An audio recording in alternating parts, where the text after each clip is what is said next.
কেতিয়াবা তিনিচুকীয়া। তাৰপিছত এতিয়া একেবাৰে মানে পুৰা ভাইৰেল হৈ থকা গান এটা শুনিম। মানুহজন একদম সাক্ষাৎ লগ পাইছে যেতিয়া তেখেতৰ মুখত শুনিব লাগিব।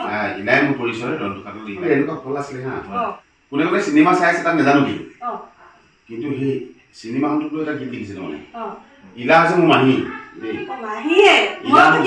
পেয়সী মোক বহুতে প্ৰশ্ন কৰে যে পেয়সী নেকি নহয় পেয়সী মোৰ মাহী হয় জানি নামটোহে মই ইলা মাহী নামটো লগাই দিলো এটা কিন্তু দুখীয়া জীৱনত ইলা চাইছিলানে কেতিয়াবা তিনিচুকীয়া এনেকুৱা হলত ছবি চিনেমা দুখকে লিখিলে ইলা চাইছিলানে কেতিয়াবা তিনিচুকীয়া এনেকুৱা হলত চিনেমা নেদেখো সুখৰে মুখে ইলা চাইছিলানে কেতিয়াবা তিনিচুকীয়া এনেকুৱা হলত চিনেমা লঘু মানে ভাল পোৱা ষ্টৰি মানে কাহিনী সেই কাহিনী তোমাৰ আছে ইলা তোমাৰে